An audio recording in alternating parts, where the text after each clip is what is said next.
Wonderful. Hi. Well, welcome to Historic Beckworth Bowl. My name is Jessica and I'm one of the wildlife care specialists.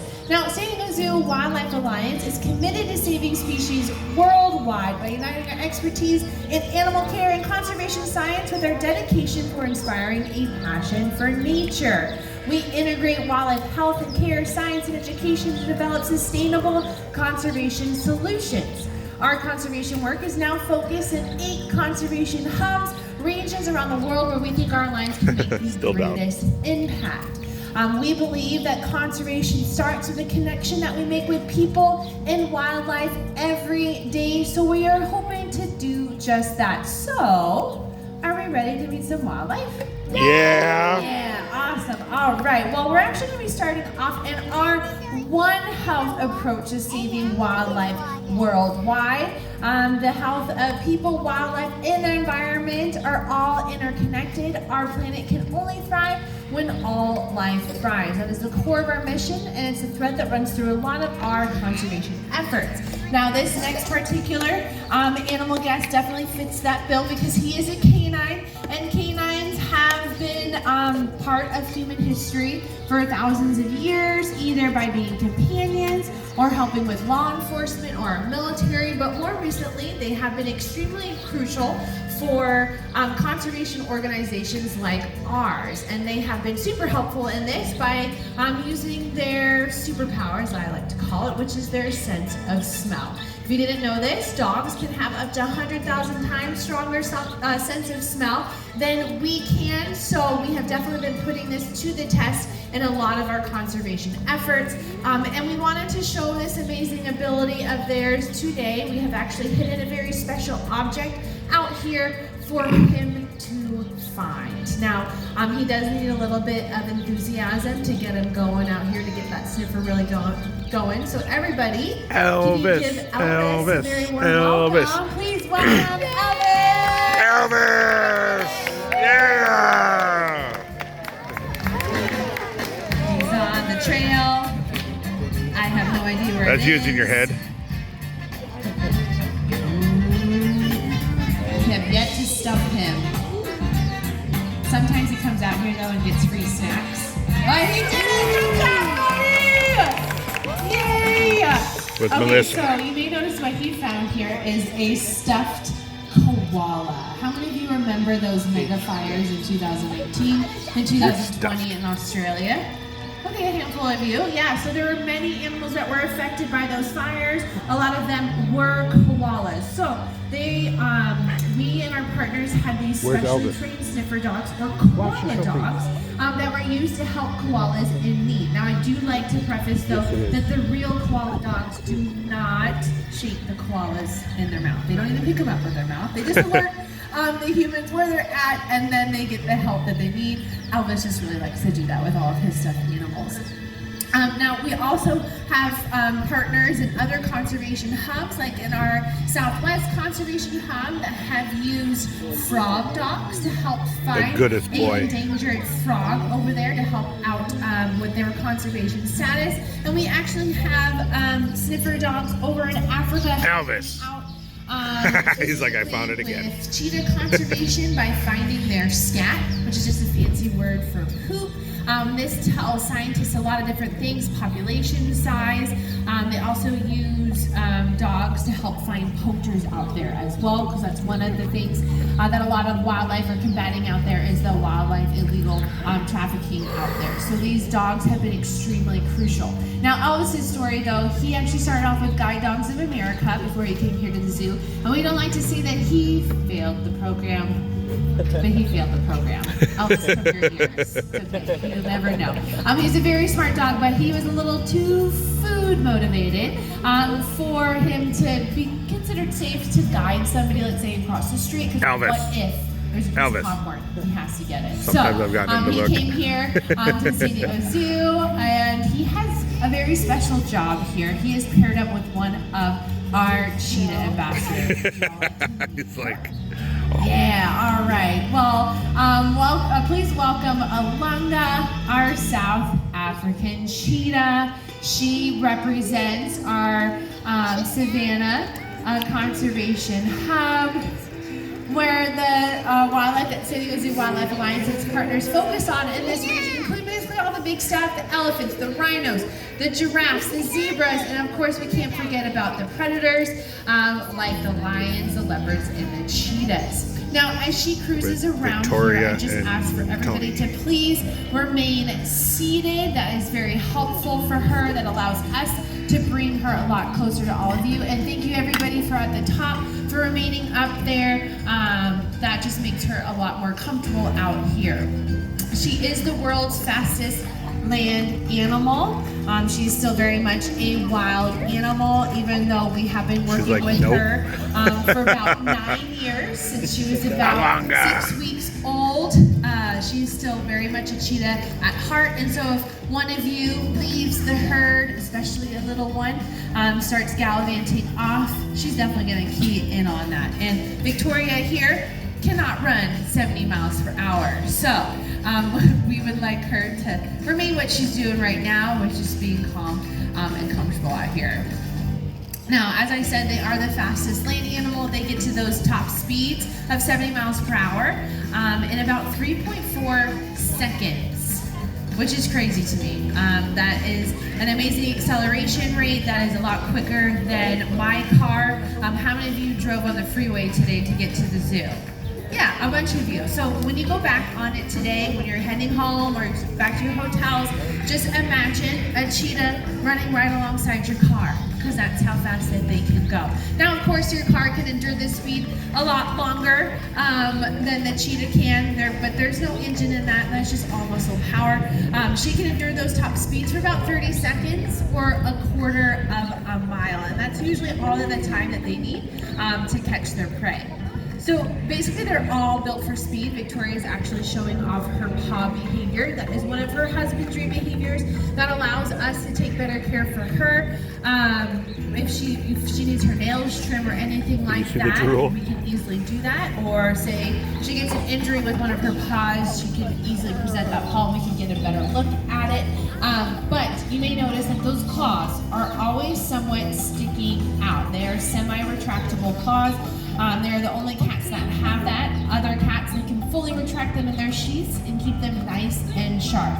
But in the cheetah's case, they're kind of act like cleats. They're going to get that traction when they're running at those top speeds, so they can easily make quick turns. She says no, thank you. A lot of their prey that they chase after are smaller gazelle type of animals, and they can make very quick turns. That is one of the ways that they try to get away from the cheetah. But the cheetah actually has one sharp claw, which is their dew claw, which is higher up, and they actually use that to trip their prey. Once they get close enough, they'll use that dew claw, trip their prey, and then come back around and finish the job. They also have a very small head that's very bullet-shaped like to keep them aerodynamic, a very long, flexible spine that's kind of spring-like, so it allows them to get up to about 22 feet long in one stride. Their tail acts like a rudder on a boat, so it allows them to make really quick turns, and they can make these turns mid-air. They'll be facing one direction while they're taking a stride, and then literally land a completely different direction just by the whip of that tail. It is pretty impressive. Now, since cheetahs are basically built for speed, they don't really have any strength left in them. They've evolved just for speed, and so they let a lot of the other big guys out there take their prey away from them once they do all of the hard work, and so they have adapted to hunt more during the daytime. And you can tell that they do this because of those black stripes coming down from her eyes, down to her mouth. Those are called mineralized stripes, or as we like to call them, Serengeti sunglasses. Those sunglasses basically help deflect the sun away from her eyes. If you've ever seen professional athletes put that black grease in their eyes, she's not watching where she's going. Copied that from the cheetah. So it's been a little bit helpful for them so they can stay away from the bigger guys out there. Well, she was fantastic out here, and so was Elvis. Please give it up for our adorable duo. Yay. All right. Well, for the rest of the presentation, I'm going to leave you in some very good hands. Everybody, please welcome my co-care specialist, Katie. Hi, everyone. She was next on the list. How are you doing so far? Wonderful. All right. Well, like she said, my name is Katie, and I am another wildlife care specialist. And And we are going to stay within that One Health hub that Jessica had talked about earlier, and we're going to introduce you to one of the largest species of owl in the world. Let's please welcome her out. This is Einstein. Who? Our Eurasian eagle owl. Who? Yeah, she's very impressive. Now, I said one of the largest species of owl in the world. So in saying that, does anybody have any guesses as to how much Einstein might weigh? You can shout out some numbers. 13 pounds. 13? 40? 20. 10? 2 ounces. Well, you are almost the closest. She weighs a whopping 5 pounds. She looks like she weighs a lot more. She's covered in feathers, but she also has hollow or porous or honeycomb bones there. It is advantageous to Einstein. if you're a bird, so that is why those bones are like that. Now, what is impressive though is an owl this size With can fly Melissa. off with something that's twice its body weight, so 10 pounds. Where they're from in Europe and Asia, there are small roe deer, and that's something that they might be able to catch. Now, owls are nocturnal hunters. It doesn't mean that she needs to be asleep during the day and awake at night. It just means that is where they are doing most of their work, is during the nighttime. So they have some adaptations which help them to hunt at night. The first thing you may have noticed when she came out here are those great big eyes she has. Owls have a very, very good sense of sight, but they can even see better at night. They have extra cells in those eyes which allow them to see at night. I like to say it is their built-in night vision. Now, another adaptation owls have is their sense of hearing. It is very, very good. They have something called asymmetrical placement of their ears on their head. All that means is there's one ear up on top and one ear a little lower. That allows her to triangulate sound so that she can hear something rustling in the bushes about 100 yards away. So the length of a football field. So she can see really well at night, she can hear very well, and then she has one other adaptation which helps her to sneak up on her prey. And that is something called silent flight. She has specially serrated feathers which allow her to make no noise when she is flying. So if you're out at night, you think you see something out of the corner of your eye, but you don't hear it, most likely that is an owl. They will be flying around in our neighborhoods here. Something that is close to this that fills the same niche is a great horned owl here in California and San Diego. Owls are very beneficial to your backyard habitat because they help with rodent populations. Now, I keep calling her Einstein. When we got her, she was a fluffy, downy little chick, and we didn't know if she was a male or a female, but we named her Einstein. We came in 4 years later, and one morning, she had laid an egg. But by then, the name had stuck. But that is Einstein, our Eurasian eagle owl. Yay. Okay, now we are staying within that One Health approach to saving species worldwide, and we are going to introduce you to a keystone species as well as a top predator from the United States. Now, a keystone species is important because it means it helps all other animals in their environment. So basically, oh, they're here. I wasn't sure. So let's welcome them Beckworth out. with These Jessica. are our two wolf Shasta pups. with Victoria. Beckworth and Shasta.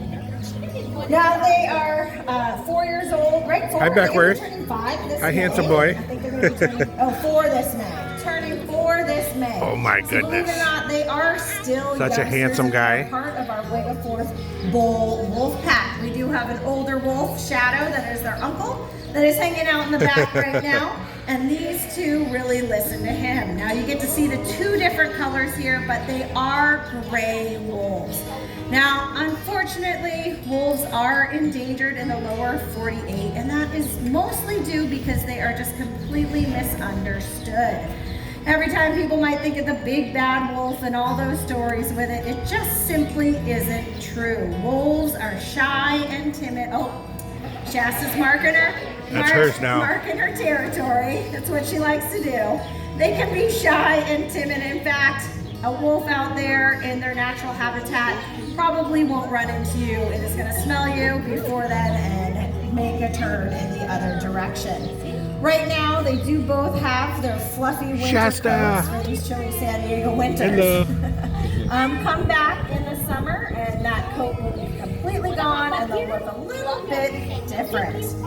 Now, wolves are social They're fluffy animals. friends. They live in packs out in the wild, anywhere from 3 to up to 15 individuals. And those packs are actually all family members. So that is why we have the niece and nephew and then the uncle here at Way to Fourth Goal. All right, and then we come over and get some smells. All right, well, you did see Shasta marking. That is something wolves do because they need to communicate with not only other wolf pack members, but also other animals out there. But they communicate in all different ways. They can communicate by howling. But here is one way I think that they might demonstrate. There they it is. I always say they're very regal creatures. Then you put some scents on a burlap sack and they lose their minds. Does anybody have a dog at home that does this? Yep. Usually my dog finds the grossest thing she can, like a dead fish, and rolls around in it. And that is because dogs are related to wolves. And the reason wolves do this is a couple of reasons. He found something They're else. going to roll in something to cover up their own scent when they're hunting, Yeah. or they're going to roll in that and then bring that scent back to the pack, and all the I don't other know, pack like members bird will find poop or it. I something? guess this is the winner. All the other pack members can smell her and then be like, we're going to Bath and Body Works today because that's what she rolled in. Oh, he's rolling in duck poop. See? Finding the grossest thing we can find. That's Bath and Body Works, and duck poop will be going back to Shadow today. Now, like I said, they are endangered, but mostly because Enrichment, they're enrichment. misunderstood, but they are very important to the environment, especially Yellowstone National Park. The wolves have left Yellowstone National Park. The whole ecosystem became sick. Then they reintroduced that wolf back in, that top predator, and it really balanced out nature. You need those predators to balance out nature, and now Yellowstone Park is actually one of the whole complete ecosystems that we have in the United States. So that is a conservation win. Well, they might roll, oh good, yeah, go roll around in the Bath and Body Works stuff. Now, there we go. Pooping, whatever. She They're wanted wolves. to check it out too. Well, they did great out here. They might keep rolling around for a little bit, but that was Shasta and Beckworth, our 2 wolves. I'm gonna go get a short video of them. Well, San Diego Zoo Wildlife Alliance is